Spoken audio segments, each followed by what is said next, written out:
Bonjour et bienvenue à l'autre bulletin. Cette semaine, Isabelle Roy nous parle de retour aux études. On vous partage des extraits de la conférence de presse de Victoriaville Ville inclusive et on donne le dernier mot à Jordi Vézina-Levasseur du FIMAV.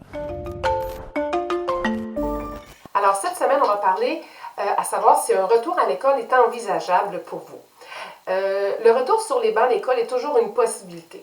Au SCE, nous recommandons de venir rencontrer une conseillère d'orientation qui regardera avec vous vos choix d'études et pourra valider le processus sur le retour, au retour à l'école avec les perspectives d'emploi qui sont disponibles présentement. Faire le saut vers un retour à l'école est un processus qui est sérieux, qui demande une bonne réflexion et surtout une bonne analyse de la situation. Il y a des programmes qui existent, dont celui du PARAF, le programme d'aide à la relance par l'augmentation de la formation. Si vous êtes admissible, ce programme permet, avec une aide financière, un retour à l'école ou une requalification des compétences.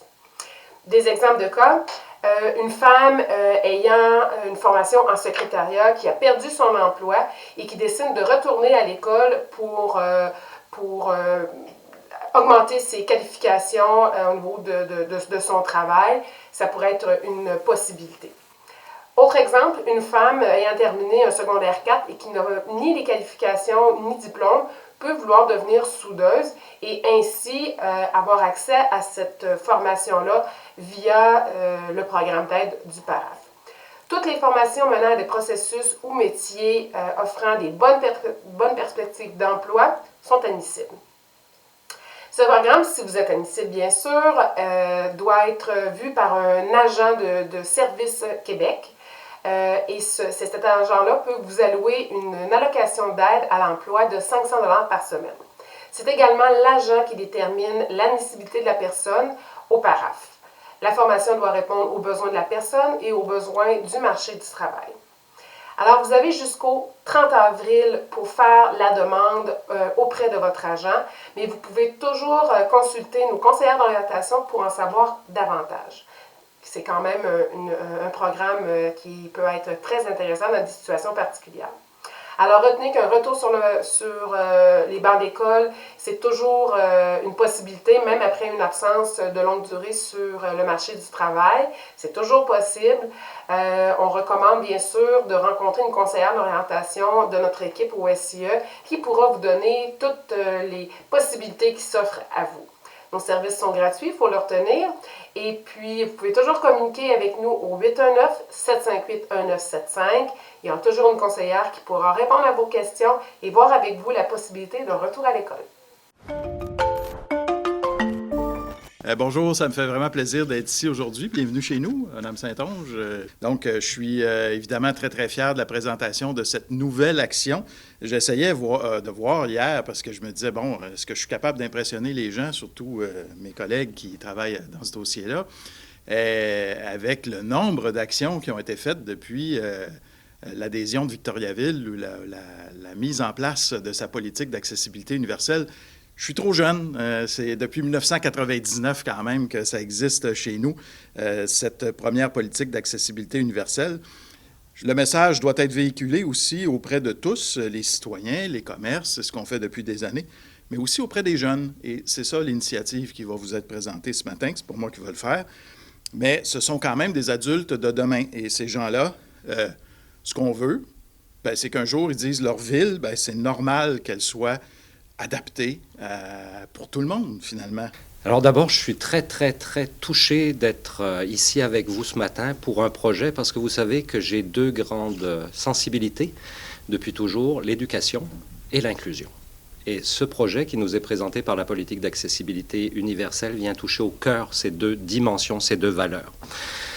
Et ce projet-là est dans le but de sensibiliser, comme vous l'avez dit, Monsieur le maire, nos jeunes citoyennes et citoyens en reposant sur le système éducatif et principalement les écoles primaires de notre région. Et puis là aussi, un petit clin d'œil à nos enseignantes et nos enseignants qui, jour après jour, font de nos jeunes des citoyens responsables, des citoyens qui vont faire la promotion du mieux vivre dans notre collectivité. Et ça, c'est particulièrement important. Surtout depuis 1 an, ils travaillent fort, ces gens-là, pour accompagner nos jeunes.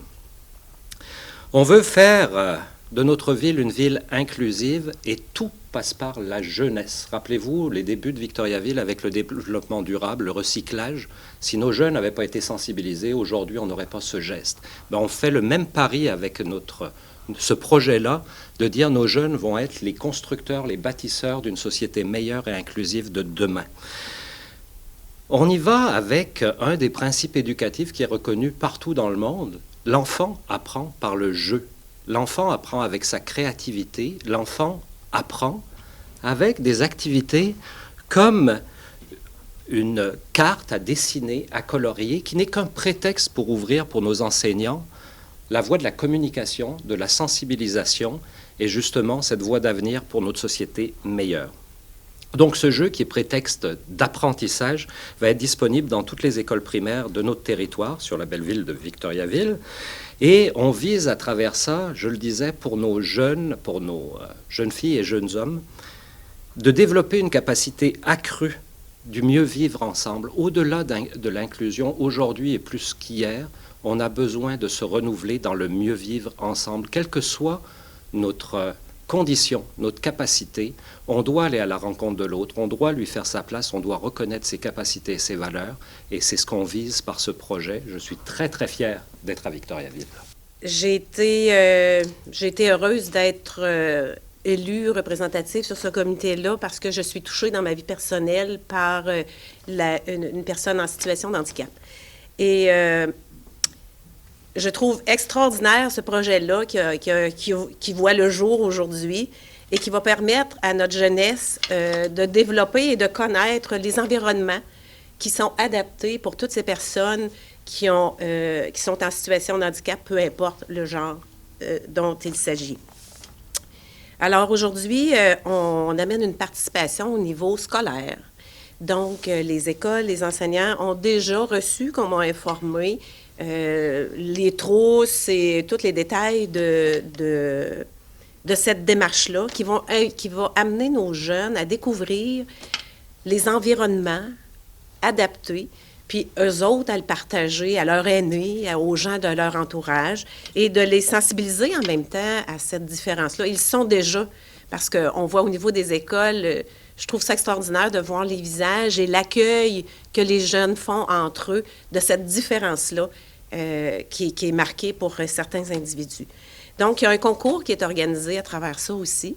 Deux classes seront éligibles, seront gagnantes, en fait, pour participer à une activité de médiation culturelle avec une artiste en situation de handicap. Il y aura un vernissage et des expositions aussi, l'exposition de ces classes gagnantes-là de l'événement-là. Alors, la population aussi est invitée. Il y aura des affiches qui seront installées à Charles-Édouard-Mayotte où il y aura une participation commune à cette activité-là.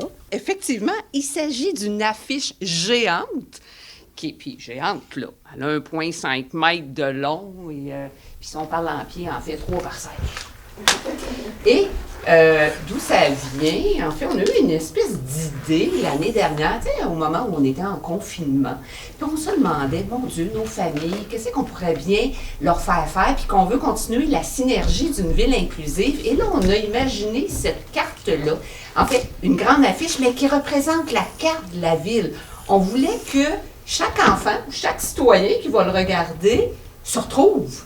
Hey, je connais ça, cette place-là. Donc, tous nos lieux connus qui sont représentés, mais en même temps, on souhaitait mettre en valeur tous les aménagements accessibles à Victoriaville, les équipements adaptés qui sont mis à la disposition des gens qui facilitent la participation des personnes en situation de handicap. Donc, j'avais plein d'idées dans ma tête et là, je me cherchais quelqu'un pour illustrer ça.